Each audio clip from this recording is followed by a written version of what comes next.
ठीक है, तो सी आई का हम लोग स्केच पेन वहाँ से निकालो बैक के पीछे। नेक्स्ट एक्सरसाइज करेंगे जिसमें जो आपको सी आई पूछा जाएगा थोड़ा सा चेंजेस है। थोड़ा सा क्या चेंजेस है कि कंपाउंडेड का जो मेथड होगा आपकी बार वो हो सकता हो कि हाफ ईयरली हो सकता हो कि क्वार्टरली हो। कंपाउंडेड का मेथड क्या हो सकता है? हाफ ईयरली या ठीक है। तो अगर हाफ ईयरली आ जाए, बेसिकली तुम लोग का हाफ ईयरली में ही है, क्वार्टरली मुझे लगता नहीं कि क्वार्टरली है। जब आप लोग बीबीए करो तो बीबीए की जो मैथ होगी उसमें फिर और भी ज़्यादा डिटेल है, ठीक है ना। सो अगर हाफ ईयरली है, कंपाउंडेड क्या है? हाफ ईयरली है, तो आपको करना क्या है? दो चेंजेस करने हैं। क्या दो चेंजेस करने हैं कि नंबर ऑफ ईयर को डबल कर देना है एंड रेट को हाफ कर देना है। बस बाकी सेम कहानी है। सिखाने जैसा कुछ अब लगता नहीं कि सिखाने जैसा कुछ बचेगा उसमें। वही होगा क्या कहते हैं अपॉन मेथड। नहीं, कुछ नहीं करना है, बस जो मैंने बताया उतना ही करना है।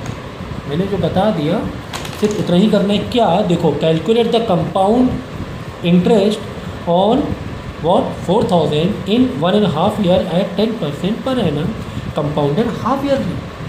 ये लेक्चर मैंने कराया है पहले ही, ठीक है।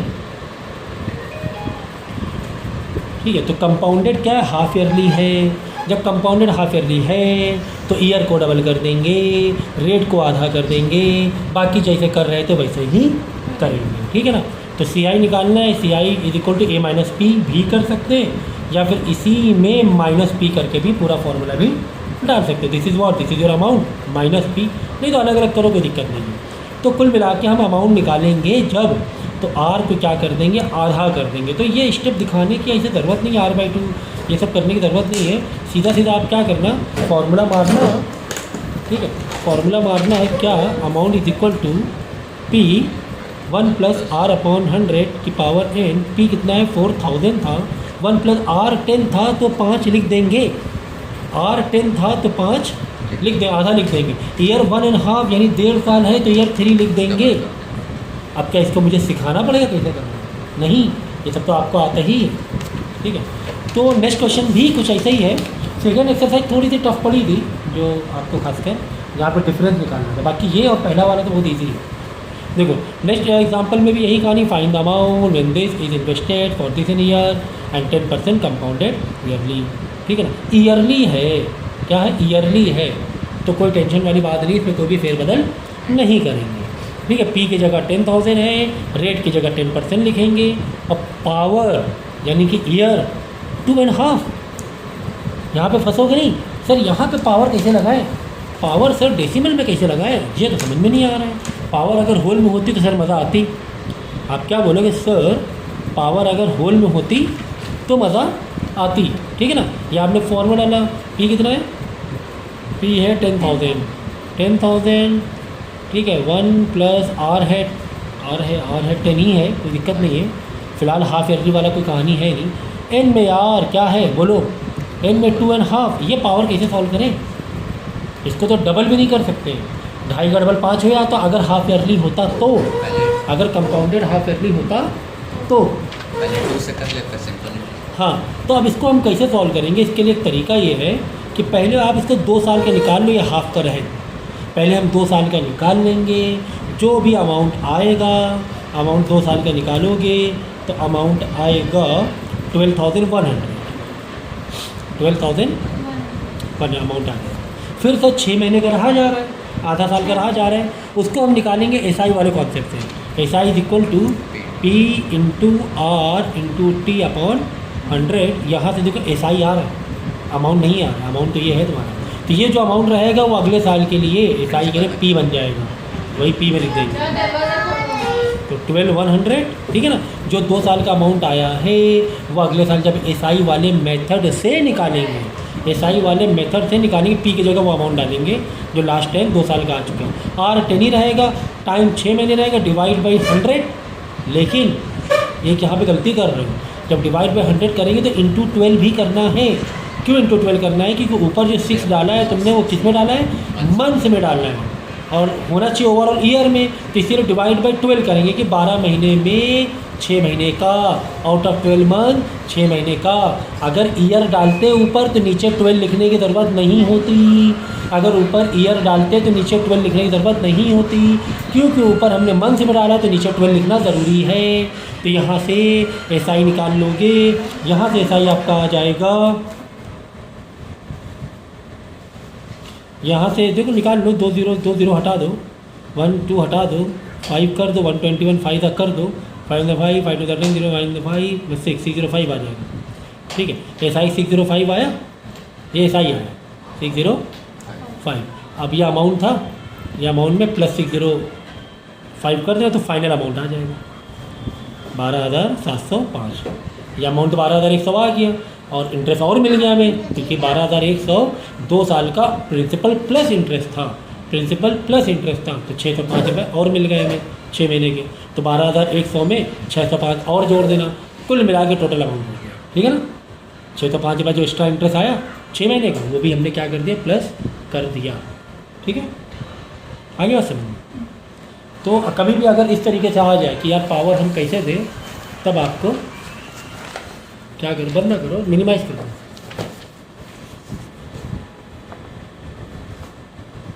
क्योंकि यहाँ पर है सीधा सीधा कंपाउंडेड ईयरली है तो कोई दिक्कत वाली बात नहीं है। ठीक है ना, कंपाउंडेड ईयरली का एक और तरीका बताया है इसमें। क्या एक तरीका बताया कंपाउंडेड ईयरली में, पहले आपने जिधर 1.5 साल का है, पहले 1 साल का निकाल लिया, 6 महीने का फंस रहा था, 6 महीने का वापस कंटिन्यू एक फॉर्मूला डालो फिर से, मतलब पी मत लिखो, 1 + R/100 और हाफ को डबल, लेकिन R को क्या कर दो, आधा कर दो। ऐसे भी कर सकते हैं एक बार में।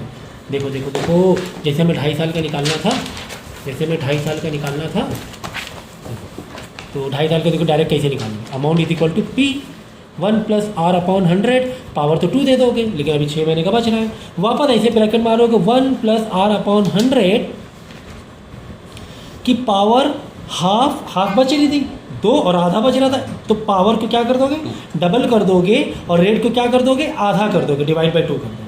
वही सेम जैसे पहले किया था कंपाउंड हाफ ईयरली वाला, क्या कर दोगे, डबल कर दोगे और इसको आधा कर दोगे। बस ऐसे पूरा कंपोज मार देना, पूरा कंपोज मार देना। 10,000 था, 10,000 1 + R कितना 10 था, 10/100 की पावर 2, फिर ब्रैकेट खोला 1 + R, अब की बार 5 लेंगे, 10/2 मतलब 5 हो जाएगा, और ये ईयर आधे का डबल हो जाएगा, आधे का डबल मतलब 1 हो जाएगा। अब पूरे को ओपन करके जैसा मतलब करते हो वैसा कर देना। समझ में आ गया? ये 2-3 क्वेश्चन करके दिखा पहले। अगला क्वेश्चन देखो,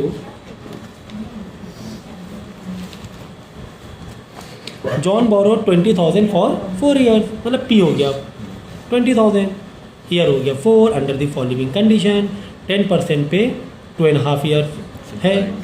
ठीक है, चलो ईयरली है, क्या है देख लें।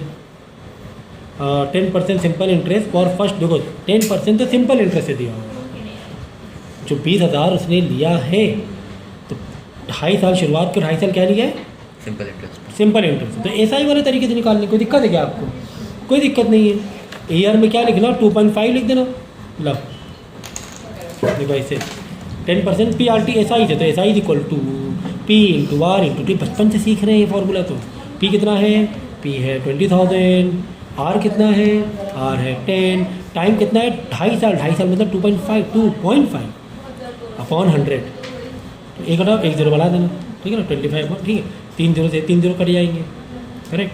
तो ये हो जाएगा 200 × 25 इज इक्वल 25 × 2 50, 2 0 बढ़ा दो, तो SI आ गया 5,000। मतलब 10 सेकंड में सिंप्लीफाई किया ना, और इतना ही आप लोग को भी टाइम लगना चाहिए, 10 सेकंड में सिंप्लीफिकेशन। ठीक है ना, लेकिन आगे क्या दिया हुआ है, कह रहा है कि चलो पहले 2.5 साल तो इसने अच्छे से निकाल दिए, कोई दिक्कत नहीं। आगे क्या कह रहा है कि 10% CI for the remaining 1 year, 10% CI। अरे मोबाइल ला रहा है मेरा, 1 मिनट,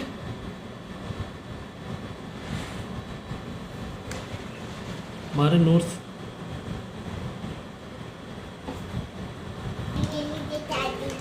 हेलो, ठीक है। तो 1.5 ईयर के लिए उसने क्या किया है, ठीक है, ये 2.5 साल तो उसने अच्छे से निकाल दिया। अब आगे क्या कह रहा है कि 1.5 ईयर्स, 1.5 मतलब 1.5 साल के लिए जो आगे जो लोन इसका कंटिन्यू हुआ है वो CI से कंटिन्यू हुआ है। कैसे कंटिन्यू हुआ है, CI, एंड आफ्टर ठीक है, 10% CI for the remaining 1.5 year on the amount due after this year, ठीक है। Interest being compounded half yearly, तो पहले तो ये तुमने SI निकाल दिया, ठीक है, SI निकाल दिया। अब उसे कितना देना रहेगा? 20,000 तो लिया ही था, प्लस 5,000 उसके बाद और हो गए इंटरेस्ट, 25,000 उसके ऊपर चढ़ गया लोन। कितना चढ़ गया? 25,000। अब आगे जो 1.5 साल कंटिन्यू हुआ है वो हुआ है CI के मेथड से। तो बस ये जो 25,000 हो गया है इसको आप कैसे कैलकुलेट कर लेंगे?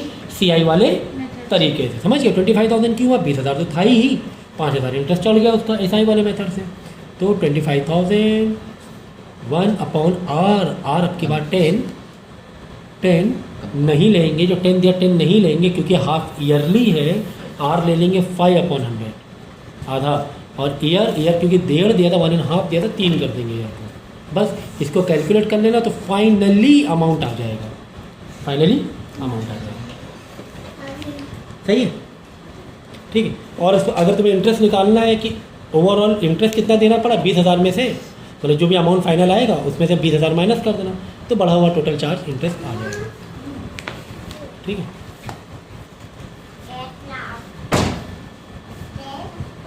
ठीक है, अब ये क्वेश्चन देखो थोड़ा सा मतलब डायरेक्ट आपको अमाउंट नहीं पूछा गया है, तो कुछ और चीज़ें पूछी गई हैं, रेट पूछा गया है, ठीक है। ए सम ऑफ 6,400 अर्न से कंपाउंड इंटरेस्ट बेस, यानी कि प्रिंसिपल अगर इतना है, अगर हम किसी को लोन इतना दे रहे हैं तो हमें CI कितना मिल रहा है? इतना मिल रहा है। हमें CI कितना मिल रहा है? इतना मिल रहा है। In 18 month when the interest is record या कंपाउंडेड हाफ ईयरली, ठीक है, हाफ ईयरली मेथड से करना। But we have to find what? Rate of interest, ठीक है ना, ठीक है। So amount is equal to P1 + R/100 power n। Amount दिया है क्या? सर अमाउंट भी नहीं दिया हुआ है, चलो रेट भी नहीं दिया है, अमाउंट भी नहीं दिया है, आप कह रहे हो जैसा कि आप कह रहे हो। नहीं दिया क्या? अमाउंट P दिया गया है, हाउ मच? 6,400। CI दिया गया हाउ मच? 1008.80 एंड n दिया हुआ है 1.5 ईयर, ठीक है। ये सारी इन्फॉर्मेशन दी गई है। आप क्या कह रहे हैं? According to you, according to miss Fuzaila, amount is not given and rate is not given because rate is asked, ठीक है ना। तो अब ये फिर ये कैसे सॉल्व होगा? अगर एक फॉर्मूले में अगर 2 वेरिएबल नहीं दिए तो सॉल्व कैसे होगा? ये हमेशा याद रखो, मैथ में अगर एक मैथ की इक्वेशन में इक्वेशन इक्वल टू वाले टाइप के क्वेश्चन में, इक्वेशन में अगर 2 वेरिएबल की इन्फॉर्मेशन नहीं दी तो you won't be able to solve, ठीक है। तुम सॉल्व कैसे करोगे? ना तुम्हें अमाउंट मालूम, ना किसको तुम तनहा रखोगे। तो कुल मिला के अमाउंट हमें पता है, अमाउंट हमें मालूम था। कैसे मालूम था? Sir amount is equal to P + I। भाई प्रिंसिपल में जो इंटरेस्ट एक्स्ट्रा होता है वही तो अमाउंट होता है। प्रिंसिपल प्लस CI या इंटरेस्ट ही तो अमाउंट है। अमाउंट का मतलब ही क्या है? अमाउंट का मतलब ही क्या होता है कि हमने जो लोन दिया प्लस हमें इंटरेस्ट जो मिला, दोनों मिला कर हमारा अमाउंट हो गया। तो कितना P है? 6,400। तो CI कितना है? 108.80, है ना। तो दिया हुआ था अमाउंट, अदरवाइज सॉल्व ही नहीं कर पाते इसे। अमाउंट में दिया हुआ था, या आपकी गलत फहमी थी कि अमाउंट नहीं दिया हुआ है। तो 7,408.80 ऐसा मुझे लग रहा है कि इसको प्लस करोगे आएगा, ठीक है ना। तो ये तुम्हारा अमाउंट आ गया। तो अब इस फॉर्मूले को कैरी ऑन करेंगे हम लोग। अमाउंट के नीचे अमाउंट डालेंगे, अमाउंट के नीचे यार ये लाइनिंग वाले में तो मुझे बिल्कुल हैबिट नहीं पढ़ाने की। मैं इज इक्वल टू P कितना है? 6,400। 1 + R कितना है? R ही तो पता करना है, R ही तो पता करना है। अब देखो ये क्या है? हाफ ईयरली है तो कोई दिक्कत नहीं है। आखिरी में जो भी R आए उसको लास्ट में आधा कर सकते हैं, वो डबल कर सकते हैं। क्या कर सकते हो? डबल। क्योंकि तुम एक काम करो, यहाँ पे (2) लिख लो बस, R/2 × 100। ये हाफ आधा करके चल रहे हैं। और ईयर कितना? 1.5 का 3 लिख दिया। यहाँ पे 1/2 का 3 × 2 कर दिया, डबल कर दिया। R को क्या कर दिया? आधा कर दिया। सो 7,408, यहाँ पे थोड़ी मेंटल मैथ आपकी लगेगी। 6,400 यहाँ पे आके डिवाइड में आ जाएगा क्योंकि पावर अब की बार 3 है। तो 200 प्लस आर अपॉन 200 क्यू, 2 इंटू 100 200, फिर डिनोमिनेटर जब ऊपर 200 को मल्टीप्लाई करोगे तो 200 प्लस आर हो जाएगा अपॉन 200 पावर 3। अब यहाँ पर भी ये जो अदर साइड है, अगर यहाँ पर भी कुछ ये नंबर ऐसा हो जाए कि इसकी पावर भी 3 हो जाए तो बेस सेम हो जाएगा, पावर सेम हो जाएगा, बेस इक्वल हो जाएगा। तो यहाँ पर इतना दिमाग तुम्हें लगाना पड़ेगा, तो एक काम करते पहले एक डेसिमल तो बढ़ा ही लो यार। तो यहाँ पे 3 0 आएंगे तो 3 का पॉसिबल लग रहा है, ऐसा लग रहा है हो सकता है। 0.0 की लिखने की ज़रूरत नहीं है, समझ। ये डेसिमल हमने यहाँ कर दिया तो यहाँ पे 6004 1 0 और बढ़ा दिया, एक डेसिमल बढ़ाया, 1 0 तो 80 नहीं लगेगा यहाँ पे। पॉइंट के आगे 0 लगाने की क्या ज़रूरत है? डेसिमल के बाद 0 लगाने की ज़रूरत नहीं है। 3 0 इसलिए रखा ला के क्योंकि पावर यार यहाँ 3 थी, ठीक है। 3 0 मेरा हो सकता हो कि 4 इंटू 4 तरीके से आ जाए, ऐसा लग रहा है। 40 इंटू 40 क्योंकि 4 इंटू 4 क्या होता है? 64 होता है। तो 40 इंटू 40 कितना होगा? 64000 हो जाएगा। कॉमन सेंस, इतनी मेंटल मैथ। अब इसके लिए कोई फार्मूला नहीं है कि सर इसका कोई फार्मूला होता है कि फार्मूला नहीं है इसके लिए कुछ। ये इतनी मेंटल मैथ होना चाहिए। 64 बड़ा जाना पहचाना सा लग रहा है, 64 बड़ा जाना पहचाना सा लग रहा है। तो 64 4 इंटू 4 3 पावर लेके चल रहे हैं ना आपके बारे में, यानी कि 64,000 तो 40 इंटू 40 तो 3 0 बढ़ गया, 1 2 3। हाँ ये तो यार समझ में आ रहा है। इतना तो यहाँ पर आ सकता है कि यहाँ पे 40 की पावर 3 हो सकती है। सर ऊपर का क्या करें, नंबर तो बड़ा खतरनाक जैसा लग रहा है। तो घबराने वाली बात है क्या? नहीं। क्यों घबराने वाली बात नहीं है? क्योंकि ये 64,000 है तो ये 40 का क्यूब आया है। ये अगर 64,000 है तो 40 का क्यूब आया है, और ये भी तो 74,000 की रेंज में है। 64,000 बहुत ज़्यादा थोड़ी ना है, 64,000 से बहुत ज़्यादा थोड़ी ना है, ये नियरली है। यानी अगर 40 का क्यूब 64,000 आ रहा है, यानी 40 से थोड़ा सा आगे का नंबर ले लें तो उसका क्यूब इतना आ सकता है। तो 41 तो लेना इलॉजिकल होगा, 41 लेना तो इलॉजिकल, क्योंकि लास्ट में 1 1 1। देखो इसीलिए कह रहे हैं मैथ है ना, मैथ एक ऐसी चीज़ होती है हर क्लास में आपको मजबूती से पढ़नी, तब तो मज़ा आती है। अब ये सर कैसे कुछ ऊपर से लग रहा है क्या भाई? ये बहुत बड़े बड़े चैप्टर हो चुके हैं तुम्हारे 8th में, इसी पर स्टडी हुई है कि यार ये सब चीज़ें कैसे करनी है। तो 1 इंटू 1 लास्ट में 1 आएगा, लास्ट में 8 मांग रहे हैं, लास्ट में क्या मांग रहे हैं? 8 में। तो यार 41 तो नहीं लग रहा है, 42 इंटू 42 करके देख लो, 42 इंटू 42। हाँ ये पॉसिबल हो सकता है। 2 to the 4 4 to the 8, आखिरी में 8 आ सकता है। ये हम मल्टीप्लाई करके देख सकते हैं। तो ये जब तुम मल्टीप्लाई करोगे, क्योंकि बहुत ज़्यादा कॉम्प्लिकेटेड नहीं देंगे तुम्हें, ज़बरदस्ती नहीं फंसाएंगे तुम्हें कि ज़बरदस्ती तुम्हें फंसाएं, तो आ जाएगा। अगर 40 का क्यूब 64,000 है तो 42 इंटू 42 आ जाना चाहिए, और आ गया, ठीक है ना। 74,088, ठीक है। तो बस 42 हो गया, ओवरऑल क्यूब मार दो यहाँ पर भी फिर, ठीक है। अब ये चला जाएगा, 3 गया, बस 200 इधर आके मल्टीप्लाई कराओ, फिर 200 की तरह के माइनस, पहले मल्टीप्लाई होगा 200, फिर 200 प्लस में बचेगा, 200 इधर आके माइनस होगा, आर का आंसर आ जाएगा। So easy. तो यहाँ पर देखो मैंने क्या चेंजेस किया है, क्योंकि ये कंपाउंडेड हाफ ईयरली था, तो मैंने क्या कर दिया, R/2 यहीं पर छेड़ दिया, यहीं पर छेड़खानी कर दी R/2, और ईयर को डबल मार दिया, 1.5 को डबल मार दिया यहीं पर। ये चीज़ याद रखना, ठीक है। इतने क्वेश्चन पहले करो आपने।